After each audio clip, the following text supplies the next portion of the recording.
Welcome YouTube to my channel. This is Nicolo Regano, and thank you so much for tuning in. And this is how to do a mid bald fade with styled hair.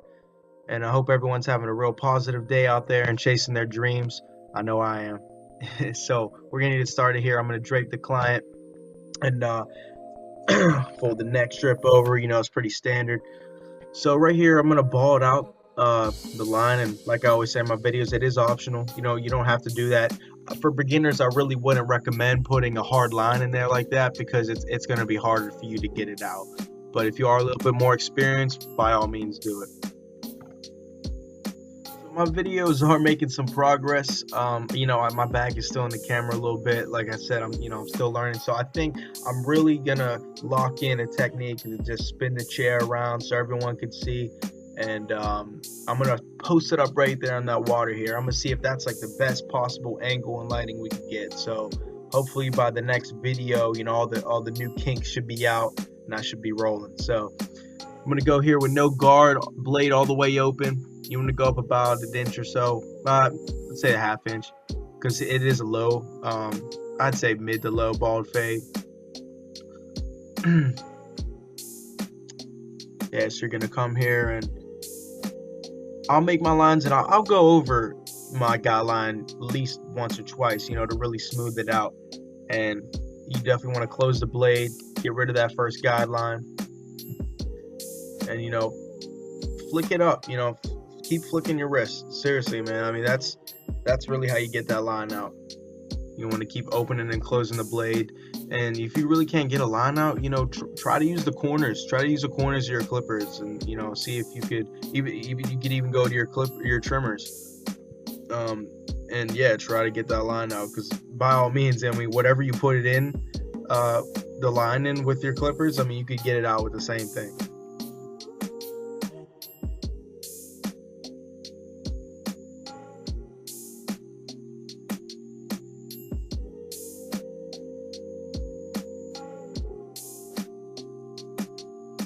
So I'm gonna follow up with the shaver here, and I've been doing this a lot recently, and I've seen a lot of better results. I've been doing the shaver after I've actually faded the balding line into like the first guideline, because I used to do it as soon as you bald out, but I think that it kind of leaves another line there that you have to get out. But I mean, see what works for you. It could be different with everyone's technique. So we're gonna have the one guard on here all the way closed, and just went over that. So now we're gonna have the half guard all the way open, and it's gonna be the same system, the same, the whole haircut. You follow the same system.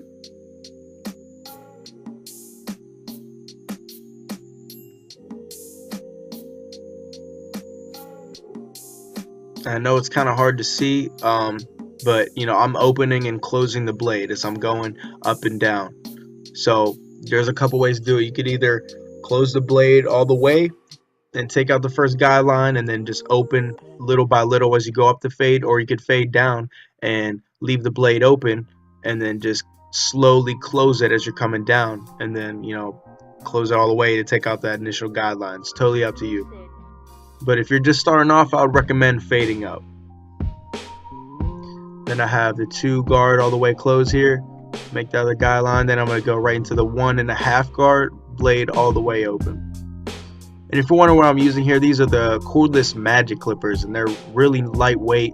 They're really nice. I really recommend them. They have a long battery time. And the clipper guards I'm using, I believe they're just called the Walls clippable guards, I believe. Yeah, you could get them on Amazon. They're super durable. They're a lot better than those stock guards that come with the clippers. And I apologize if you see any shaking in the video. I was just trying to adjust it so you guys could see a little better. So we're gonna have the one guard all the way open, and that's gonna be like at the very bottom of that guideline with the two guard. Just gonna blend further.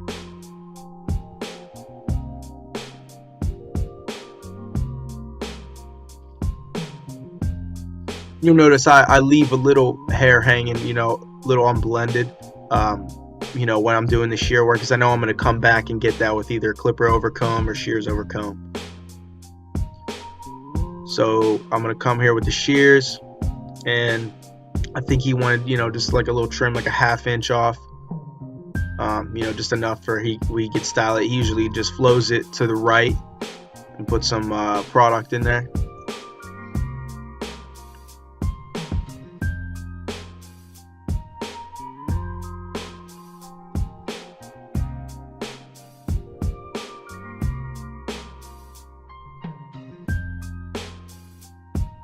I think it's important, ask your client what they do with their hair, how they style it, and really how they are going to prefer it when it comes to the cut.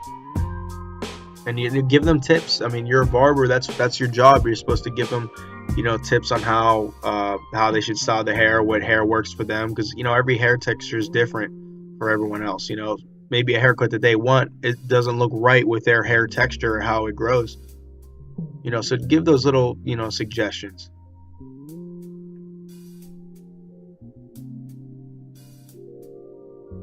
Yeah, so I got some shear over comb here, right on the ridge of the head. And now I'm going to do clipper over comb on the ridge. Sorry again if you can't see it.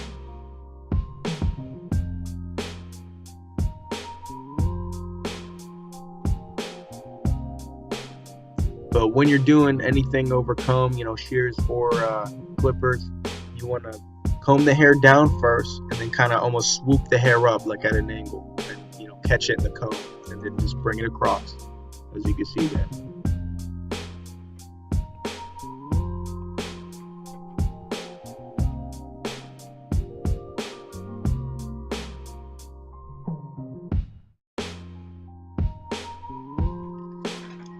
So I'm going to follow up here with thinning shears over comb. I think it really, they're texturizing shears, so that's exactly what it does. It's going to texturize the hair, and it's going to blend it even more, I think, smooths it out.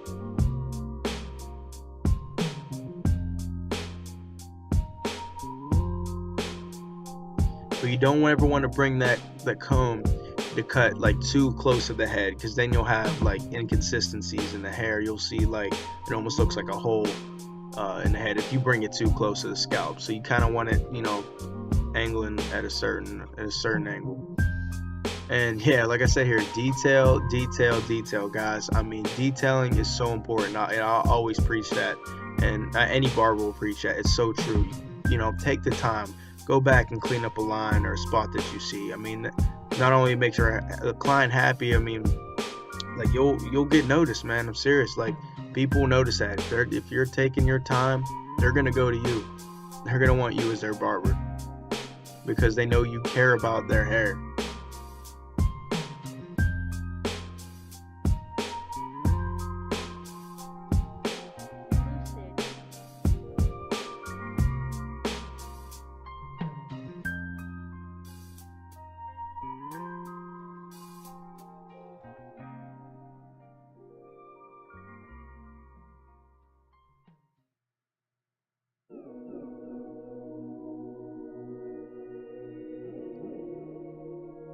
So you want to constantly dust the client off, make sure they're not itching or anything.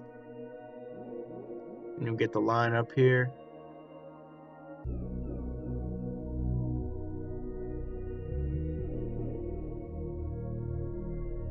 One thing I'm going to start doing, I want to kind of outline the C cup before I start fading, so it kind of looks darker on the end result. And yeah, that's a technique I should be using. I know a lot of famous barbers use that. I know Chris Bosio does that a lot, and I definitely want to start doing that in my videos, so stay tuned.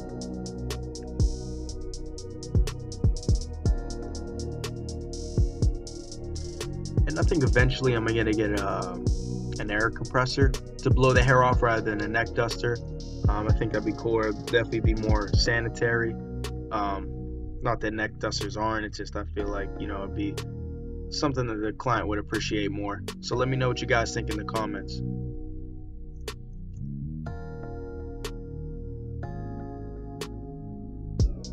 Got the hot towel here, and I use a hot towel on every client. I think that's very important. It's very good for the rapport with you and the client.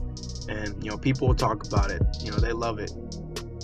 So it definitely brings me a lot of good business.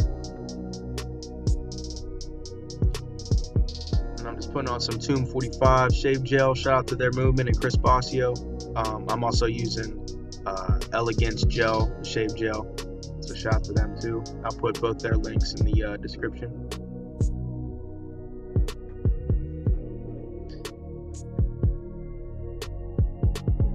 You definitely want to be careful on the straight razor, man. You don't ever want to nick somebody. It's bad business right there. So, you know, stretch your skin out and just glide that razor. It's all about the wrist and the fingers, really.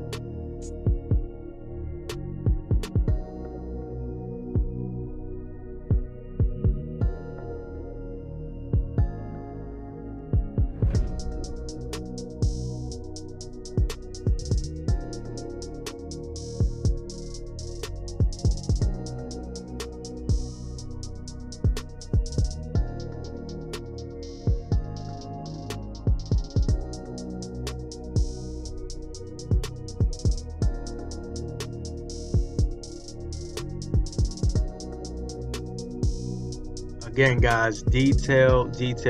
I can't stress that enough. You know, I saw something I didn't like, or that could have been cleaned up a little bit more. I mean, that makes the cut. Seriously does, man. It makes the cut.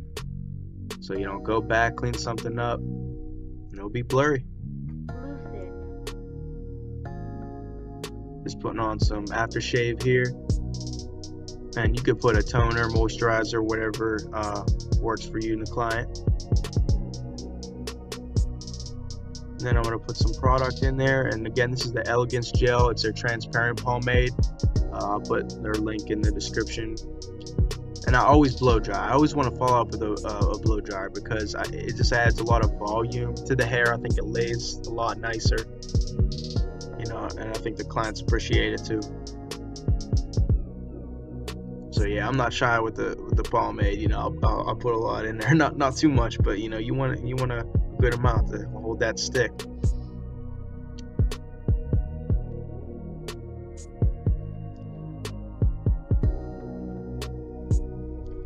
And even after you put in product, you know, maybe you'll see a couple hairs, like, you know, baby hairs or whatever.